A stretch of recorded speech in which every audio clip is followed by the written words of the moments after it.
네, 오늘의 카드뉴스입니다. 최근 항공사들이 공동운항을 늘리고 있습니다. 공동운항이란 각기 다른 항공사가 노선과 항공기를 공유하는 그런 시스템을 말하는데요. 예를 들어 유럽 노선이 없는 A 항공사의 승객이 유럽 노선이 있는 B 항공사의 여객기를 타고 유럽 땅을 밟을 수 있게 되는 방식입니다. 그런데 최근 이 공동운항을 두고 소비자 불만이 늘고 있다고 합니다. 불만은 대개 체급이 다른 대형 항공사와 저가 항공사 간 공동운항을 맺는 경우로 집중되고 있는데요. 수십만 원이 더 비싼 대형 항공사의 항공권을 샀는데 막상 공항에선 저가 항공을 타는 일이 발생할 수 있기 때문입니다. 실제 예를 들어볼까요? 인천에서 하와이 호놀룰루 노선을 공동운항 중인 대한항공과 진에어의 항공권 가격을 비교해봤습니다.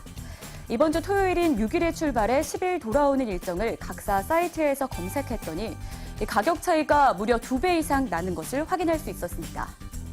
대한항공 사이트에서 80만 원 이상 비싼 값을 지불하고 항공권을 샀는데 막상 진에어 여객기를 타게 되는 상황이면 소비자들은 당연히 불만일 수밖에 없겠죠.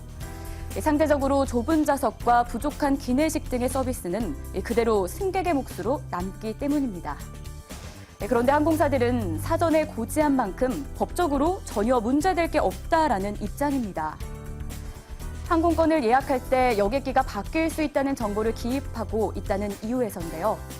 막상 틀린 말은 아니지만 문제가 되는 건 이 항공권 가격 차이가 수십만 원씩 난다는 말은 빠져 있는 데다가 문구도 워낙 작게 기입이 되어서 인지하기가 힘들다는 점입니다. 결국 불만을 잠재우기 위해 국토교통부가 항공사들과 대안을 논의하고 있는 중이라고 하는데요. 조만간 공동운항 사전 정보에 대한 팝업창을 띄우거나 글자 크기를 키우고 색깔을 바꾸는 등의 차별화되는 방식이 나올 것으로 보입니다. 소비자들도 휴가철 낭패를 보지 않도록 두 눈 크게 뜨고 각별한 주의를 해야 할 것 같습니다.